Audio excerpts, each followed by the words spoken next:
Is university everything? Is university a place that this is where I want to send my kids? Is this the place where they are going to be really set for life? So, hold up, I'm going to tell you whether that's true or not.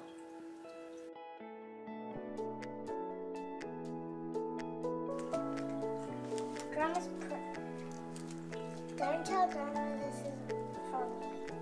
Don't tell Grandma that's your present? Yeah. We're going to have to start filling this Christmas tree with lots of stuff. Grandma must have put more stuff on the Christmas tree, eh? Yeah. Sure did. It's all red. A lot of it's red.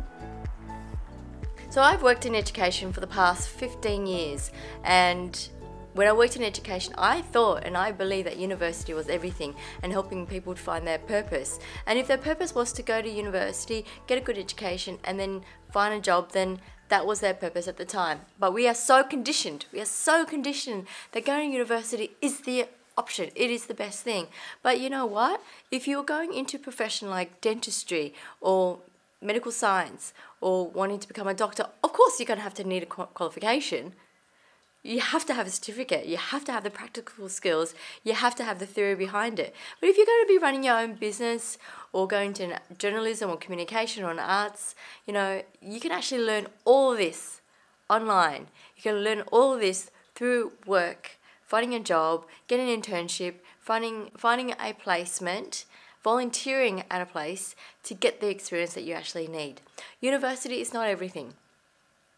And I tell a lot of parents who I speak to when I receive questions from them, oh, what's the best degree for my kid?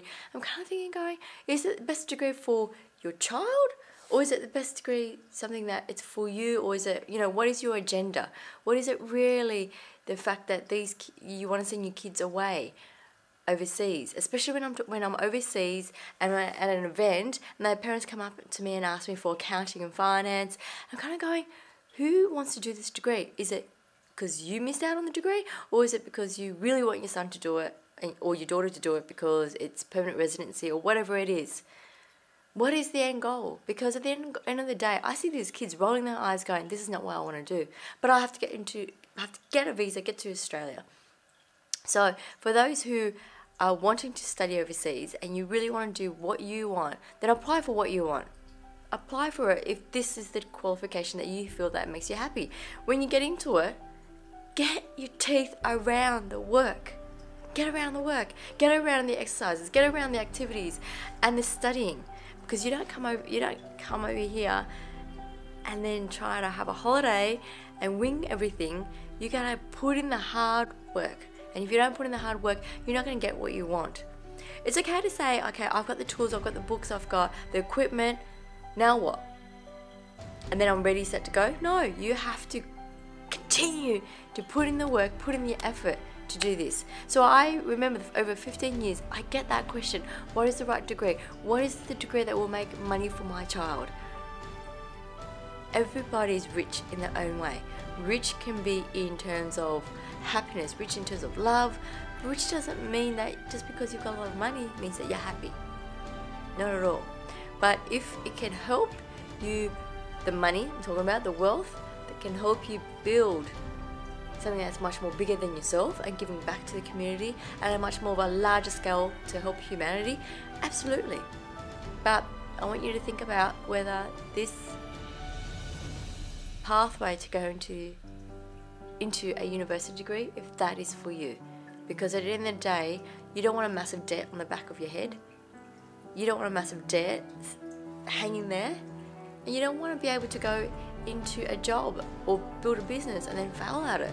Yes, learn the risk, but if you can learn from people who have been there and have done that and who have felt the experience and know the failures, they understand what they can do, why don't you go to them and ask for advice? And there's a lot of information out there. There's mentors, there's advisors, there are people who are willing to help out.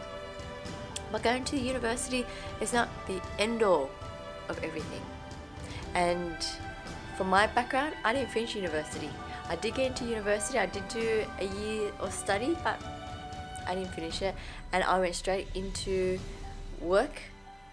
I worked from the bottom and I worked my way up through the company and I worked hard, because the only reason why I worked hard is because in the back of my mind I felt like I wasn't good enough. I wasn't good enough because everybody has a degree qualification, but nobody asks what sort of qualification do you have. It's all about networking, it's all about meeting other people, and it's word of mouth as well.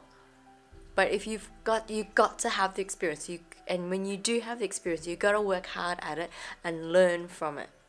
And there's no easy one-way strategy to exit and get there. It's a journey, and you have to learn the ropes. Anyway, thanks guys for tuning in. This is Fung here, and I'm looking forward to speaking to you guys tomorrow. So think about it, guys, about this episode. If you guys are considering going to university, think about it long and hard. Do you want a debt over your head that you won't be able to pay back one day? Or do you want to go into a work placement and get your hands dirty and make money and learn from people who have failed and have grinded their teeth to get where they are to this day? Anyway, guys, speak to you guys tomorrow. Thanks.